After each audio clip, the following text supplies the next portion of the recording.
오늘 우리에게 주는 말씀은 사사 입다에 관한 말씀입니다. 사사 입다가 나와서 이 모든 일들을 감당하게 되는데 과연 사사 입다는 어떤 사람이었습니까? 성경은 뭐라고 입다에 대해서 얘기하고 있습니까? 먼저 말씀 보실까요? 1절이요. 말씀은 기록합니다. 길르앗 사람 입다는 굉장한 용사였다. 아멘. 입다가 어떤 사람이라고요? 굉장한 용사래요. 원어로 깃보르입니다. 이제 아시겠죠? 우리 지난주에 기드온에 대해서 얘기를 할 때 기드온은 자기가 어리고 약하다고 생각했지만 하나님의 천사가 기드온에게 나타나서 얘기합니다. 뭐라고요? 깃보르 헤알, 너는 강한 용사다, 이렇게 얘기합니다. 입다가 어떤 사람이라고요? 강한 용사입니다. 힘센 장수예요. 하나님의 위대한 사람이었습니다. 그것이 바로 입다였습니다. 그리고 입다는요, 정말 하나님의 전능하심을 믿는 사람이었습니다. 하나님께서 함께 하실 때 승리한다고 믿는 사람이었어. 보실까요? 20절 21절이요. 30절 31절.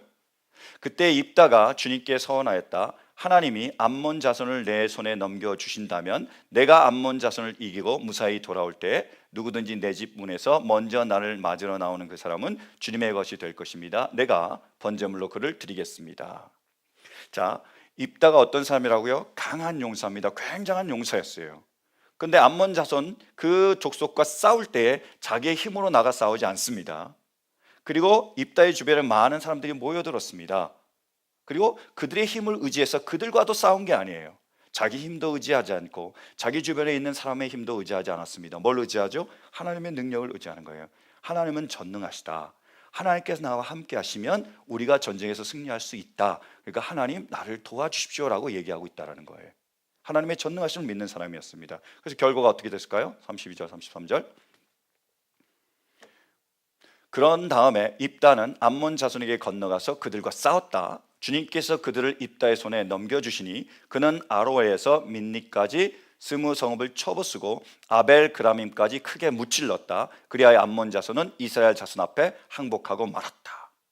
하나님의 전능하심을 의지하고 그것을 구했더니 뭐라고요? 하나님께서 암몬 자손을 입다의 손에 붙여주셨습니다. 그들을 무찔렀어요. 그래서 이스라엘 자손을 그 암몬 자손의 손에서 구해냈습니다. 그 놀라운 일을 한 거예요. 뿐만이 아니라 입다는 신실한 사람이었습니다. 자기가 약속한 것은 아무리 어려워도 지키는 사람이었어요.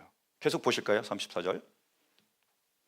입다가 미스바에 있는 자기 집으로 돌아올 때에 소구를 치고 춤추며 그를 맞으려고 나오는 사람은 바로 그의 딸이었다. 그는 입다의 무남 동료였다. 35절. 입다는 자기 딸을 보는 순간 옷을 찢으며 부르짖었다. 아이고 이 자식아, 내가 이 아버지의 가슴을 후벼 파는구나. 나를 이렇게 괴롭히는 것이 하필이면 왜 너란 말이냐. 주님께 서원하는 것이어서 돌이킬 수도 없으니 어찌한단 말이냐. 39절. 2달 만에 딸이 아버지께로 돌아오자 아버지는 주님께 서원한 것을 지켰고 그 딸은 남자를 알지 못하는 처녀의 몸으로 죽었다. 이스라엘에서 한 관습이 생겼다. 이렇게 나와 있습니다. 자, 입다가 전쟁을 하러 가기 전에 이렇게 하나님께 약속했죠. 뭐라고 선언합니까? 만약 하나님께서 나와 함께 하셔서 내가 전쟁에서 승리케 하면 내가 전쟁이 끝나고 집으로 돌아갈 때에 누구든지요 집에서 맨 먼저 나와서 나를 맞으러 온 사람을 내가 하나님께 바치겠습니다. 번제로 드리겠습니다 라고 선언을 했습니다. 하나님께서 전쟁을 승리케 했습니다. 기도 응답을 받았지요. 전쟁에서 이제 집으로 돌아갑니다. 그래서 다 기쁜 마음으로 돌아가는데 맨 먼저 입다를 맞은 사람이 누구죠? 딸이었습니다. 그것도 무남 동료입니다. 외동딸이에요. 자녀가 하나도 없고요. 딸 하나 있는데 그 딱 하나밖에 없는 딸이 입다를 맞으러 온 거예요. 아버지를요. 승리했다고 기쁘다고. 그러니까 어떻게 하죠? 입다가 가슴을 찢습니다. 왜 너냐? 그 수많은 사람 중에 왜 네가 나왔느냐? 가슴을 찢어요. 그럼에도 불구하고 딸을 자기가 바칩니다. 왜요? 약속한 거니까요. 지키는 거예요. 진짜 어려운 일이잖아요. 여러분, 우리가 이런 말을 하죠. 화장실 들어갈 때 마음하고 나올 때 마음이 다르다. 그렇죠? 우리가 정말로 급하고 어려울 때는 여러 가지 약속을 합니다. 하나님 이것만 들어주세요. 그럼 제가 이렇게 할게요. 하나님 이것만 들어주세요. 그럼 제가 이렇게 할게요. 많은 사람들이 그렇게 약속을 하지요. 그래서 하나님께서 그 약속을 들어주시고 응답해 주시면 어떤 경우가 있죠? 입을 싹 닫는 경우가 있습니다. 아니면 조금만 기다려주세요. 미루는 경우가 있다는 거예요. 정말 그 약속, 급할 때 한 그 약속을 지키는 사람은 그렇게 많지는 않습니다. 근데 입다는요 지켰습니다. 놀라운 일이죠. 아무리 힘들어도 아무리 어려워도 하나님과의 약속한 이 약속은 내가 지키겠다는 마음을 가지고 그는 지켰습니다. 그런 사람이 바로 입다였어요. 입다가 어떤 사람이라고요? 강한 용사입니다. 이스라엘 자손을 암몬 자손에서 끌어냈습니다. 그리고 하나님과의 약속을 굳게 지키는 사람이었습니다. 그런데요, 이런 굉장한 입다가 엄청난 성공과 엄청난 업적을 이뤘는데 이 한 남자의 뒷면에는 상처와 슬픔과 아픔이 있습니다. 겉으로 볼 때는 굉장히 화려해 보고 멋있게 보이는데 그 사람의 뒷면에는 슬픔과 아픔과 상처가 있었다는 거예요. 다시 한번 말씀을 보실까요? 우리 1절 말씀입니다. 길르앗 사람 입다는 굉장한 용사였다. 그 다음에요, 그는 길르앗이 창녀에게서 낳은 아들이다. 입다가 누구의 아들이라고요? 길르앗의 아들입니다. 근데 본처가 아니라 후처에서 낳은 아들이에요. 근데 그 후처가 창녀입니다. 어떤 삶이 펼쳐질지 알겠죠? 2절 말씀 보실까요? 길르앗의 본처도 여러 아들을 낳았는데 그들이 자라서 입다를 쫓아내며 그에게 말했다. 너는 우리의 어머니가 아닌 다른 여인의 아들이므로 우리 아버지의 유산을 이어받을 수 없다라고 얘기하는 겁니다. 너는 우리의 가족이 아니라는 거예요. 너는 우리의 형제가 아니라는 겁니다. 니네 어머니 뭐요? 창녀다. 부끄럽다. 창피하다. 너 누구냐? 그래서 우리가 너하고 같이 살 수 없고 이 유산을, 이 기업을 너하고 같이 나누기 싫다라는 거예요. 쫓아냅니다. 쫓겨나는 거예요. 3절 말씀 보실까요? 그래서 입다는 자기의 이복 형제들을 피하여 도망가서 도비라는 땅에서 살았는데 건달패들이 입다에게 모여들어 그를 따라다녔다. 형들을 피해서 도망갑니다. 쫓겨납니다. 자기 고향을 버리고 타지로 가는 거예요. 거기서 건달패들하고 사는 겁니다. 그렇게 성장해 가는 거예요. 입다가 어떤 사람이라고요? 가족에게 버림받은 사람이에요. 버림받음에 상처가 있는 사람입니다. 여러분, 우리 안에 버림받은 상처가 있으면 어떻게 되는지 아세요? 강한 권력에 대한 의지를 갖게 됩니다. 무언가를 성취하고자 하고요, 어떤 완벽을 이루고자 합니다. 계속 보실까요? 5절부터요. 암몬 자손이 이스라엘을 쳐들어오자 길르앗의 장로들이 입다를 데려오려고 돕당에 가서 그에게 말하였다. 와서 우리의 지휘관이 되어주시오. 그래야 우리가 암몬 자손을 칠 수 있겠소. 10절까지요. 그러나 입다는 길르앗의 장로들에게 말하였다. 당신들이 나를 미워하여 우리 아버지 집에서 나를 쫓아낼 때는 언제이고 어려움을 당하고 있다고 해서 나에게 올 때는 또 언제요? 그러자 길르앗의 장로들이 입다에게 대답하였다. 바로 그렇기 때문에 우리가 당신을 찾아온 것이요, 우리와 함께 가서 암몬 자손과 싸운다면 당신은 모든 길르앗 사람의 통치자가 될 것이요. 입다가 길르앗 장로들에게 물었다. 당신들이 나를 데리고 가서 암몬 자손과 싸울 때에 주님께서 그들을 나에게 넘겨주신다면 과연 당신들은 나를 통치자로 받들겠소? 그러자 길르앗의 장로들이 입다에게 다짐하였다. 주님께서 우리의 사이의 증인이십니다. 당신이 말한 그대로 우리가 할 것입니다. 이렇게 얘기한 겁니다. 어떤 일이 벌어지냐면요, 지금 암몬 자손과 이스라엘 전쟁이 싸움이 붙었습니다. 근데 이스라엘을 이끌고 갈 지휘관이 필요한 거예요. 근데 딱 보니까 가장 알맞은 사람이 누구였다고요? 입다입니다. 입다가 뭐라고요? 굉장한 용사잖아요. 깃보르입니다. 깃보르 하일이에요. 굉장한 사람입니다. 용맹했고요, 전술이 뛰어났습니다. 얘가 인도하면, 얘가 이끌면 이길 것 같은 거예요. 그래서 길르앗의 장로들이 입다를 찾아간 겁니다. 그리고 입다가 가장 원하는 것을 제안한 거예요. 그게 뭐였죠? 권력입니다. 파워예요. 자리입니다. 랭크입니다. 길르앗의 장로들이 입다를 찾아가서 뭐라고 얘기하죠? 당신이 와서 전쟁을 우리와 함께 해준다면, 우리를 위해서 싸워준다면 뭐로 삼겠다고요? 군대 장관이요. 당신이 우리와 함께 싸워준다면 국방부 장관을 시켜줄게. 이렇게 얘기한 거예요. 그러니까 입다 한번 튕기는 겁니다. 국방부 장관, 니네 나를 버릴 때는 언제고 이제 와서 나에게 도와달라고 그래? 한번 튕깁니다. 그러니까 이번에는 입다의 장로들이 뭐 하느냐? 그래? 그러면 우리가 너를 통치자로 세워줄게. 이렇게 합니다. 뭐죠? 그럼 대통령 시켜줄게, 이런 거예요. 딜이 일어나고 있는 겁니다. 너가 우리하고 싸워주면 내가 국방부 장관 시켜줄게. 그래서 싫다 그러니까, 그래? 그럼 우리가 대통령 시켜줄게. 그럼 11절 말씀 보면 입다가 국방부 장관과 대통령이 되려고 전쟁에 참여합니다. 입다는요 강한 권력 의지를 가지고 있어요.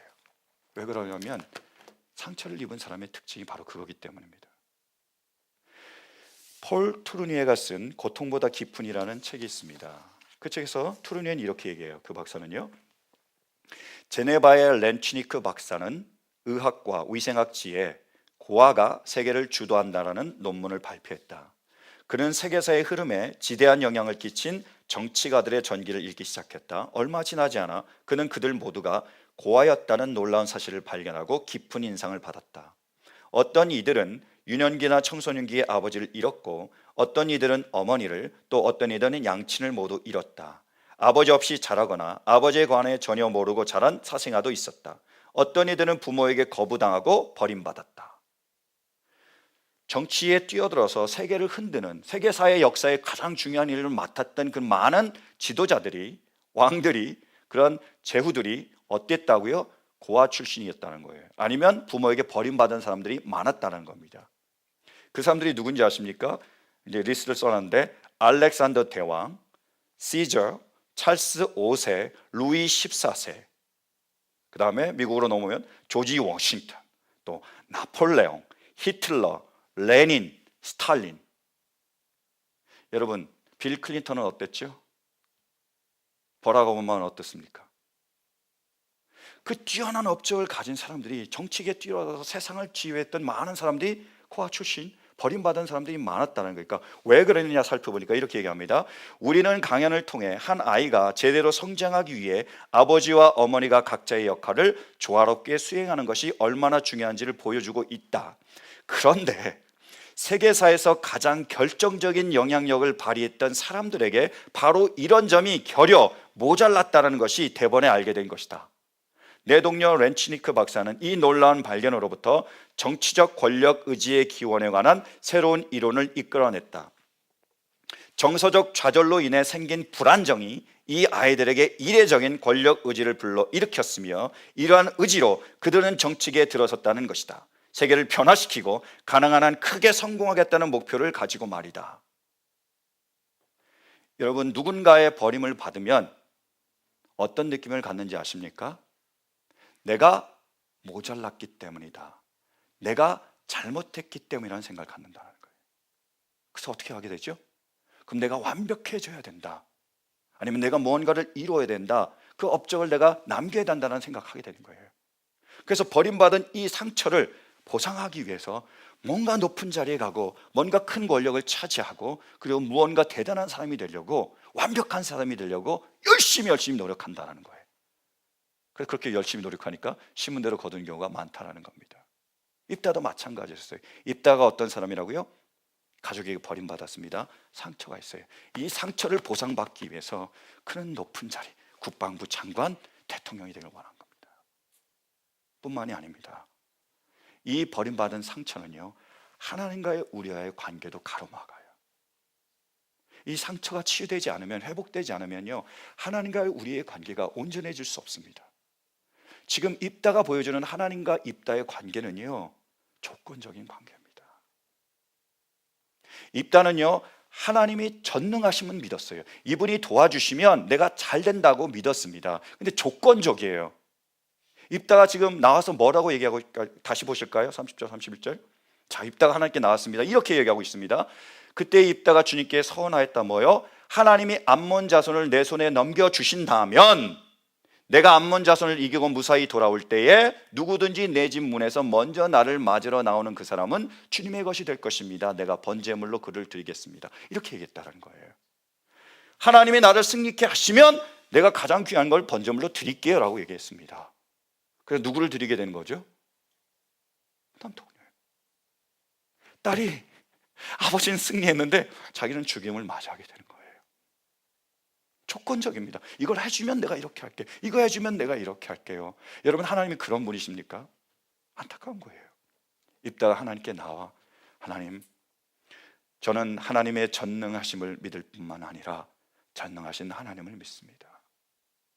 저는 공의로우신 하나님일 뿐만이 아니라 긍휼하신 하나님을 믿습니다. 아버지께서 도와주시면 이 전쟁을 제가 승리케 할 줄로 믿습니다. 저를 도와주세요 함께 해주세요 라고 기도를 했다면 하나님께서 도와주지 않으셨을까요? 도와주시는 거예요. 그 무조건적인 사랑, 아버지의 사랑이 어떤지만 정확하게 알았다면 나를 잃지 않아도 됐습니다. 너무 안타까운 거예요. 저도 옛날에는 이러한 조건적인 사랑을 한 적이 있었습니다. 우리 아이들에게 이렇게 얘기하는 거예요. 너 공부 잘하면 아빠가 맛있는 거 사줄게. 이건 좀 괜찮아요, 그죠? 그런데 그 다음에는 협박으로 넘어갑니다. 공부 못하면 뭐예요? 너 TV 못 보게 할 거야. 그리고 외식하러 딱 데려가는데 아들이 차에서 떠들잖아요. 그럼 이렇게 이야기하죠. 너 떠들면 다시는 외식 안 시켜줄 거야. 아이들이 집안을 다 어질러 놓습니다. 어떤 분이 그러더라고요. 뭐 여자니까 아니요. 마찬가지예요. 막 어질러 놓히면 제가 얘기하죠. 너 이거 안 치면 아빠가 다 싹 갖다다 쓰레기통에 버려버릴 거야. 협박을 합니다. 조건을 제시하는 거예요. 이거 하면 이거 할 거야. 이거 안 하면 내가 이거 안 할 거야. 이렇게 계속 위협을 한 거죠. 그거를 영어로는요 인티머데이트라 그럽니다. 찾아보면요 겁주다, 위협하답니다. 제가 우리 애들을 위협한 거예요. 조건을 내세우면서. 그래서 제가 충격을 받은 적이 있었습니다. 우리 아이들이, 제가 딸이 둘이 있는데 큰 딸하고 두 딸이 서로 얘기하는데 서로 싸우는데 조건을 제시하고 있더라고요. 동생이 언니한테 언니 이거 해주면 내가 이렇게 할 거야. 이거 안 하면 나 이거 안 할 거야. 언니는 뭐라고요? 너 이거 하면 내가 이거 해줄 거야. 너 이거 안 하면 이거. 제가 얘기하는 것과 똑같이 그 아이들이 얘기하고 있었습니다. 충격을 받았어요. 보기에 민망하더라고요. 안 좋더라고요. 그래서 제가 결심을 했습니다. 아, 이렇게 하지 말아야지. 이거는 올바른 관계가 아니구나 알게 됐어요. 올바른 관계가 아니잖아요. 왜 우리가 하나님 앞에서 그렇게 조건을 내걸어야 됩니까? 무조건적인 분이신데, 무제한으로 사랑하시는 분인데 이걸 하면 하나님께서 이거 해주시고 이거 안 하면 안 해주시던가요? 아닌 거예요. 그리고 그 조건적인, 그 제한적인 관계는요 결국 엄청난 보복을 낳게 됩니다. give and take 아니죠. take and give예요. 받은 대로 그대로 갚아주게 되어 있습니다. 보실까요? 12장 1절부터 4절이요. 에브라임 지파 사람이 싸울 준비를 하고 요단강을 건너 사본으로 와서 입다에게 말하였다. 너는 왜 암몬 자손을 치러 건너갈 때 우리를 불러 같이 가지 않았느냐? 우리가 너와 내 집을 같이 불태워버리겠다. 그러자 입다가 그들에게 말하였다. 나와 나의 백성이 암몬 자손과 힘겹게 싸울 때에 내가 너희를 불렀으나 너희는 나를 그들의 손에서 구하여 주려고 하지 않았다. 너희가 구하러 오지 않는 것을 보고 내가 목숨을 걸고 암몬 자손에게 쳐들어가니 주님께서는 그들을 나의 손에 넘겨주셨다. 그런데 어찌하여 오늘 너희가 이렇게 올라와서 나를 대항하여 싸우려고 하느냐? 4절까지요. 입다는 길앗 사람들을 모두 불러 모아 에브라임 지파 사람들과 싸워 무찔렀다. 에브라임 사람들은 평소에 늘 길앗 사람들을 보고 너희 길앗 사람들은 본래 에브라임에서 도망친 자들이요 에브라임과 므낫세에 속한 자들이라 하고 말하였다. 입다가 암몬 자손과 전쟁을 싸우러 나가려고 했습니다. 그래서 에브라임에게 도움을 요청했어요. 가까운 혈연 관계니까요. 그랬더니 에브라임이 안 도와준 거예요. 그러니까 길앗 그 군대를 모으고 자기가 열심히 가서 죽게 싸워서 이겼습니다. 그래서 암몬 자손이 쫓겨서 도망갈 때에 에브라임이 얘기하는 거예요. 왜 도망갈 때 우리에게 얘기하지 않았느냐는 거예요. 싸울 때는 가만히 있다가 자기가 전쟁에 나가서 피를 흘릴 때는 가만히 있다가 이제 이겨서 전리물을 취할 때쯤 되니까 에브라임이 왜 우리를 안 불렀냐고 얘기한 거예요. 그러니까 입다가 화가 난 거죠. 분노가 일어난 겁니다. 에브라임이 뭐라고 그러는 거죠? 내가 너와 온 집안을 불태워버리겠다니까 열받은 거예요. 그래서 어떻게 합니까? 내가 필요할 때는 네가 안 도와주고 이제 와서 그딴 소리를 한단 말이야. 그리고 에브라임 지파는요 길앗을 무시했습니다. 길앗을 보고 너희는 에브라임에서 므낫세로 도망간 사람 아니면 박쥐라고 얘기한 거예요. 에브라임과 므낫세 사이에 왔다 갔다 한다고 하는 게 분노합니다. 그래서 어떻게 한지 아십니까? 자기가 이제 권력도 있으니까 힘도 있으니까 오히려 거꾸로 에브라임을 칩니다. 그래서 42,000명을 요단강 나루토에서 다 죽여버립니다. 자기의 동족 몇 명이요? 42,000명을 죽여버린 거예요. 뭐죠? take and give. 나를 불태운다고? 내가 불태워버린 거예요. 나를 무시한다고? 보복하는 겁니다. 여러분, 이것이 입다의 삶이었습니다. 여러분 입다에 대해서 어떻게 생각하세요? 입다가 어떤 사람이었다고요? 기뻐하고 강한 용사였습니다. 엄청난 용사였고요. 이스라엘 백성을 암몬 자손에서 건져낸 구원자입니다. 뿐만 아니라 국방부 장관의 자리까지, 대통령의 자리까지, 실은 국방부 장관과 대통령을 다 해먹은 사람이 입다입니다. 근데 어떻게 했죠? 그 이루는 과정에서 자기의 외동딸을 잃습니다. 그리고 그 과정에서 자기의 동족 4만 2천 명을 학살하는 거예요. 누가 생각이 나세요? 어떻습니까? 정말로 이런 모습이 하나님의 위대한 사람의 모습일까요? 입다에게요, 정말 필요한 것은 외적으로 엄청난 성공을 이루고 엄청난 업적을 이루기 전에 내면으로 자기의 상처가 치유되고 회복되는 것이었습니다. 만약 내면의 상처가 치유되고 회복될 수 있었다면 정말 하나님께 아름답게 위대하게 우리의 기억에 그런 위대한 하나님의 사람으로 남을 수 있었을 거예요. 어떻게 그러한 상처가 치유되었고 회복될 수 있을까요? 바로 하나님의 그 사랑을 알고요, 그 사랑을 받아들일 수 있다면 그 상처는 치유됩니다. 성경에 실은요, 수많은 버림받은 사람들의 이야기가 쫙 나와요. 대표적인 인물을 꼽으라면 다윗이 될 수 있겠죠. 다윗은요, 사울왕, 자기가 충성했던 사울왕, 게다가 장인이잖아요. 장인에게 버림받습니다. 두 번째로요, 자기의 아내 미갈에게 버림받아요. 의도적이든 의도적이지 않든 사울은 미갈을요, 라이스의 아들인 발덱에게 줘버립니다. 아내인데요, 다윗의 아내인데 줬다가 뺏어서 발덱에게 줘버린 거예요. 또 다윗은 자기의 아들 압살롬에게 버림받잖아요. 버림받은 사람이에요. 근데 다윗은 어떻게 반응하죠? 사울을 죽이지 않아요. 요나단과의 관계를 생각하며 오히려 그 가족을 지켜주고 그 자녀들을 지켜주고 돌봐주고 보호해 줍니다. 그리고 자기를 떠난 미갈을 뭐요? 다시 아내로 데려옵니다. 압살롬에 대해서는 어떻게 생각하죠? 전쟁이 일어났을 때 제발 이 아이에게 긍휼을 베풀어 달라고. 무슨 말이냐? 죽이지 말아 달라고 부탁한 거예요. 죽자 어떻게 하죠? 잘 됐다 박수 쳤나요? 애통이 합니다. 똑같은 상처를 입었어요. 근데 왜 입다는 그러한 안타까운 모습이고 처절한 모습으로 반응을 하는데 어떻게 다윗은 전혀 다른 모습으로, 그렇게 아름다운 모습으로 반응을 할 수 있었을까요? 바로 하나님을 다윗은 잘 알았기 때문입니다. 그 사랑을 받은 사람이기 때문이에요. 여러분, 다윗이 한 시편 중에 가장 유명한 시편이 있죠. 뭐죠? 시편 23편. 뭡니까? 여호와는 나의 목자시니 내가 부족함이 없으리로다. 자세히 보시면요, 푸른 초장과 쉴만한 물가, 좋은 날도 나옵니다. 근데 원수 앞에서 사망의 음침한 골짜기, 나쁜 일도 나와요. 다윗도 좋은 날도 있었고 나쁜 날도 있었습니다. 좋을 때도, 기쁠 때도 있었고 슬플 때도 있었다는 거예요. 근데 다윗이 뭐라고 고백하죠? 나의 평생에 선하심과 인자하심이 정녕 나를 따르리니 내가 여호와의 집에 영원히 거하리로다. 내가 좋은 날이 있고 나쁜 날이 있겠지만, 내가 기쁜 일이 있고 슬픈 일이 있겠지만, 어떤 일이 나에게 일어날 때라도 여호와는 나를 사랑하시며, 그분은 아무런 조건 없이 나를 사랑하시며, 그분은 아무런 제한 없이 나를 사랑하시는 분이다. 그분의 사랑이 내 안에 있기에 나는 뭐요? 부족함이 없다. 버림받아도 상처 입어도 그 사랑이 있기에 그 사랑이 다윗을 계속 치유했습니다. 그래서 다윗은 하나님의 사랑하는 사람이 된 거예요. 제가 전에 소개해드렸던 스테파니 자매가 있는데 혹시 기억하시는지 모르겠어요. 이 스테파니 자매는 그 1950년경에 한국에 와서 전쟁을 한 그 미군 군사, 그래서 그 미국과 군과 그리고 한국 그런 그 어머니 그 밑에서 태어난 겁니다. 그러니까 혼혈하죠.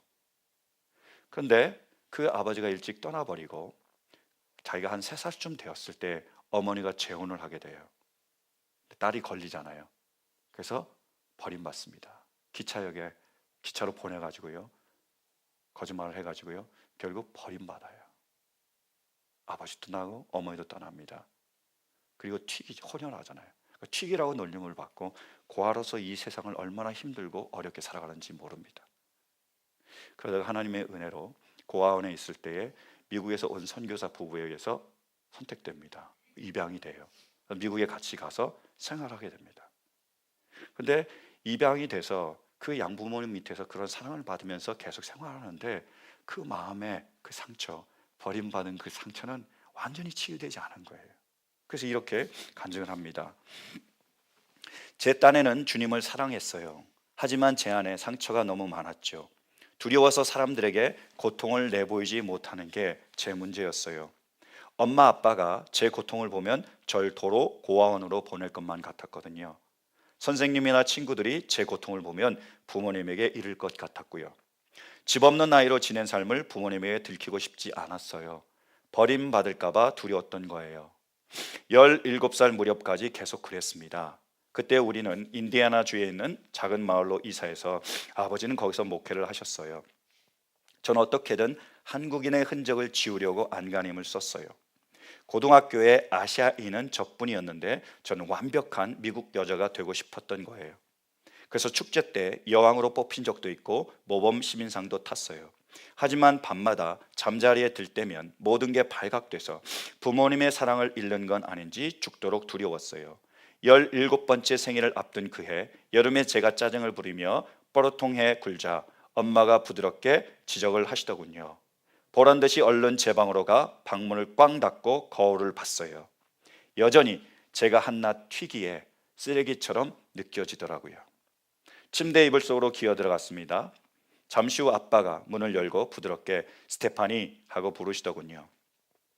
아빠는 들어와 제 침대 옆에 앉아서 말씀하셨습니다. 내 엄마와 내가 너를 한없이 사랑한다는 걸 네가 알았으면 좋겠다. 하지만 너는 그 사랑이 받아들여지지 않아 힘든 것 같구나. 이제 우리가 너를 하나님께 맡겨드릴 때가 되었다.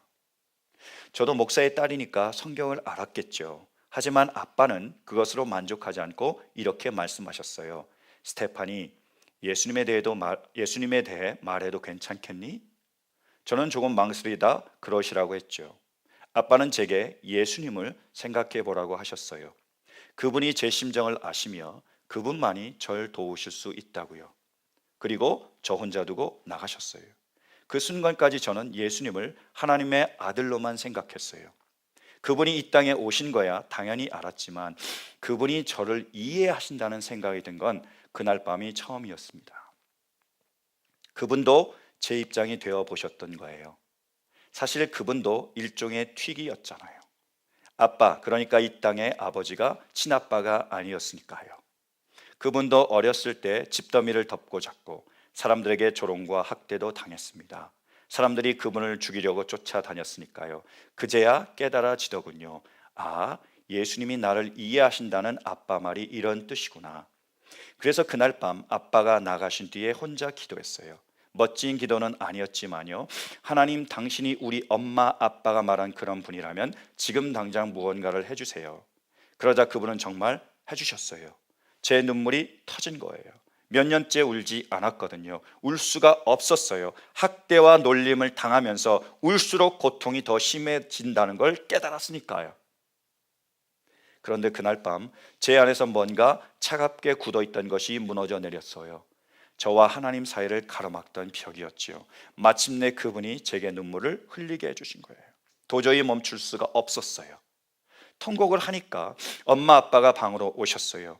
두 분은 아무 말이 없으셨고 제가 밀쳐내는 바람에 절 껴안지도 못했어요. 그래서 아빠는 제 발을, 엄마는 제 손을 잡고 말없이 주님께 기도했지요. 그때 저는 초자연적인 개입을 경험했습니다. 문득 깨달은 거예요. 예수님이 나를 아신다. 그런데도 나를 사랑하신다. 그분이 내 모든 수치를 아시고 내 모든 죄를 아시고 내 모든 두려움을 아시고 내 모든 외로움을 아시면서도 날 사랑하신다는 것을요. 저는 그 뒤로 달라졌습니다. 그 전까지는 하나님의 사랑에 대해 들으면 늘 다른 모든 사람을 위한 사랑처럼 느껴졌어요. 그분이 저를 사랑하실 수는 없잖아요. 저는 실수로 태어난 아이니까요. 죄의 결과물인 저를 어떻게 사랑하시겠어요?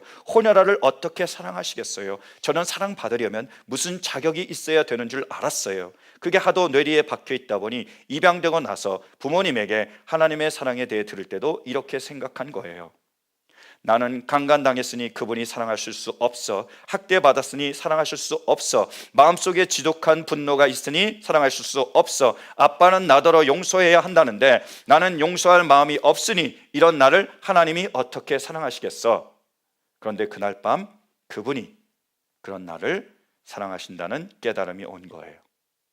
그분이 나를 있는 이 모습 그대로 사랑한다는 사실이 저를 속속들이 바꾸어 놓았습니다. 제 삶의 여러 습성을 버리고 치유받는 데는 그 뒤로도 오랜 세월이 걸렸어요. 아주 오랫동안 자신을 미워했거든요. 마침내 제가 거울 속에 제 자신을 사랑할 수 있게 되었다는 사실은 그야말로 기적입니다. 하나님의 은혜지요. 그래서 요즘 제가 자주 하는 말이 있어요. 솔직히 고백하건대 제 삶에 없었더라면 더 좋았을 뻔한 사건은 하나도 없습니다. 왜냐고요? 제 삶의 모든 일이 저를 예수님께 인도했기 때문입니다.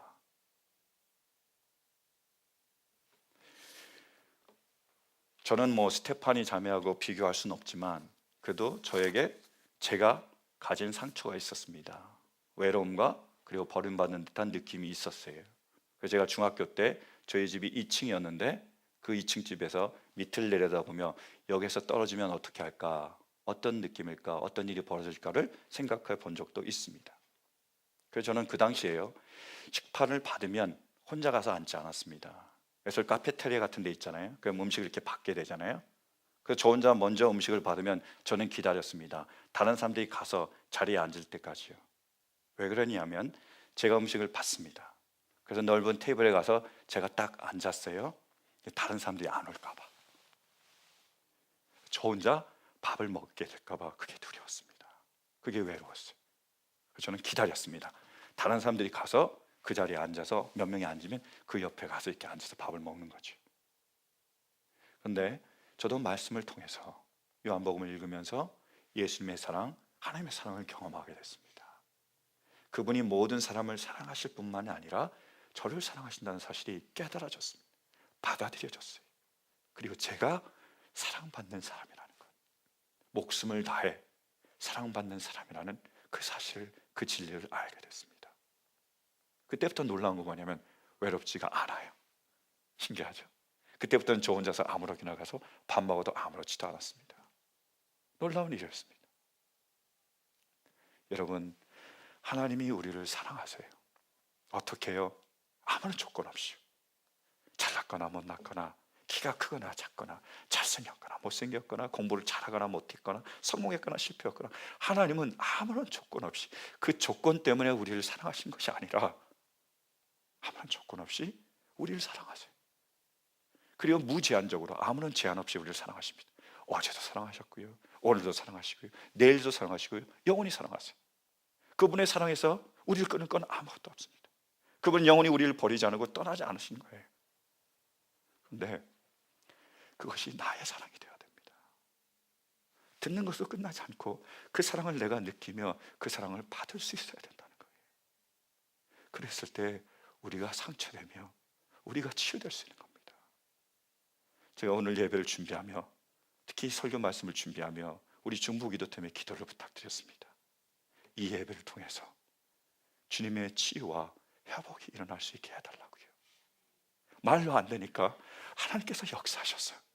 그 사랑의 손길로 한 사람 한 사람을 어루만져 주셔서 그 상처가 치유되고 회복해 달라고 기도를 부탁을 드렸습니다. 여러분, 지금 우리가 어떤 사람일까요? 내 안의 상처가 이미 치유됐습니까? 아니면 여전히 내가 그 상처를 가지고 있습니까? 알 수 있는 좋은 방법이 있습니다. 여러분 자신을 거울로 비춰본다면 어떻게 보이세요? 거울로 비춰보는 여러분의 모습이 정말로 사랑스럽고 정말로 아름답고 정말로 멋져 보입니까? 그렇게 될 수 있길 바라요. 근데 거울로 비춰보는 내 모습이 정말로 보잘것없고 정말로 아무것도 아니고 정말로 별 볼일 없고 너 왜 태어났니?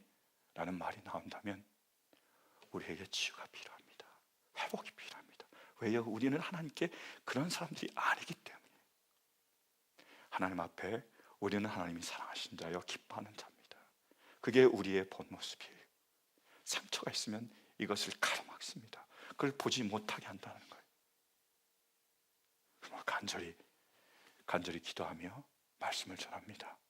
여러분, 우리는 하나님 아버지께 나왔습니다.